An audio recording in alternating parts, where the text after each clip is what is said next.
और राम कथा सुनाई 12 अध्यायों में, और 12 अध्यायों में श्री कृष्ण चरित्र सुनाए। बोलो कृष्ण चंद्र भगवान की।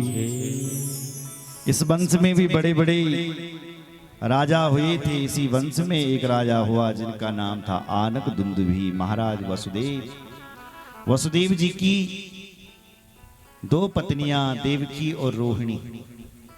देवकी के गर्भ से भगवान नारायण प्रकट हुए। परीक्षित ने प्रश्न किया, गुरुदेव विस्तार से सुनाओ। कथितो वंश विस्तारो भवता सोम सूर्ययो राज्ञं चोभयवंश्यानां चरितं परमाद्भुतम्। आप मुझे भगवान का चरित्र सुनाइए महाराज, अद्भुत चरित्र विस्तार से सुनाइए। तब कहा कि जब इस धरती पर अत्याचार बहुत बढ़ गया था तो धरती माता दुखी हो गई। दुखी होकर के स्वर्ग में चले गई। ब्रह्मा जी से शिकायत करने लगी, क्या भगवान से शिकायत करो। भगवान की सबने आराधना की तो भगवान ने ब्रह्मा जी के कान में कुछ कह दिया। क्या बोले, वसुदेव गृही साक्षात भगवान पुरुष पर जनिष्यति तत्प्रियार्थम संभवन्तु सुरस्त्रिया। मेरा प्राकट्य होने वाला है बहुत जल्दी। कहां आओगे आप? बोले मैं मथुरा आऊंगा। तुम भी रूप बदल करके जाओ। देवता लोग रूप बदल के करके जाने लगे। और कंस की चचेरी बहन थी जिसका नाम था देवकी। अपनी बहन का विवाह उसने वसुदेव जी से फिक्स कर दिया। बहन के विवाह में खूब हाथी घोड़ा दान दे रहा था। आकाशवाणी हो गई, हे कंस, जिस बहन का रथ तो अपने हाथों से हाँक रहा है वही उसी बहन का अष्टम लाल तेरा काल बनेगा। कंस घबरा गया, बहन जी को मारने लग गया। वसुदेव जी ने हाथ पकड़ लिया, बहन को मत मार, ये स्त्री है, स्त्री नहीं तेरी बहन है, क्यों हाथ उठा रहा है? बोले इसका बेटा मुझे मारेगा। तो वसुदेव जी ने कहा, इसके जितने पुत्र होंगे मैं तुझे दे दूंगा। तब इसने जेल खाने में डाल दिया। 6 पुत्र हुए, कंस ने मार दिए। 7वें को भगवान ने रोहिणी के गर्भ में स्थापित कर दिया। और 8वें पुत्र बन करके भगवान स्वयं आए और भगवान ने योग माया को आशीर्वाद दिया। कहा कि हे देवी, तुम गोकुल में जाकर के यशोदा की बेटी बन जाओ। तुम्हें कंस अष्टम संतान समझ करके मारने का प्रयास करेगा तो तुम अष्टभुजी बन करके प्रकट हो जाना। कहा ठीक है। अब भगवान पधारे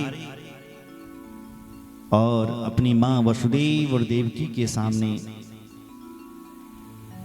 भगवान आने का विचार बनाते हैं। भादों का महीना आ गया, कृष्ण पक्ष आ गया, अष्टमी तिथि आ गई, बुधवार आ गया, रोहिणी नक्षत्र आ गया, हर्षण योग आ गया, बवकरण आ गया, 12 बजे रात्रि का समय हो गया।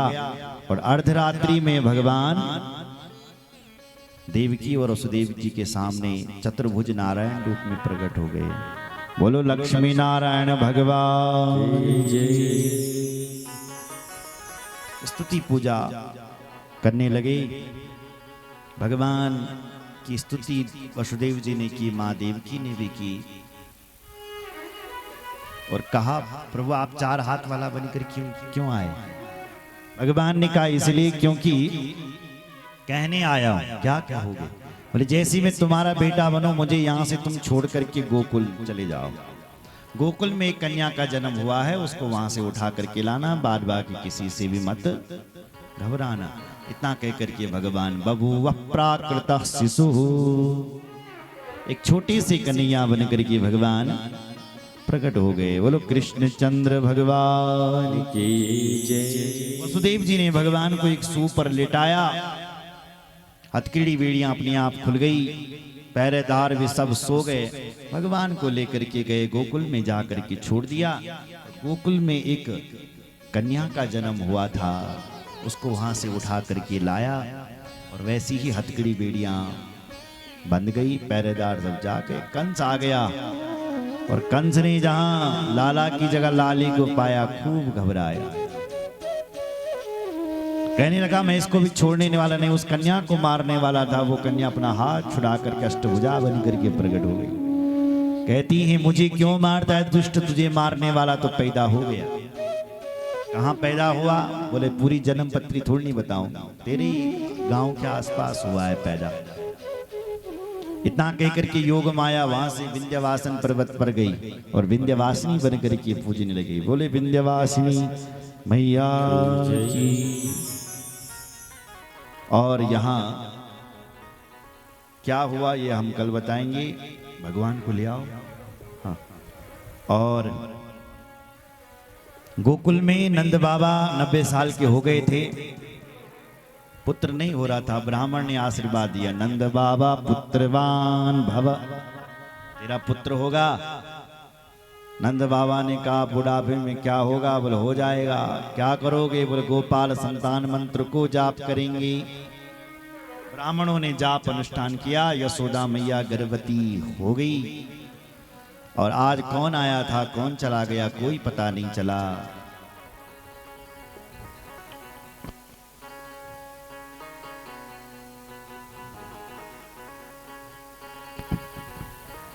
आज सबसे पहले नंद बाबा अपनी बहनों को लेने के लिए गए, नंदा और सुनंदा।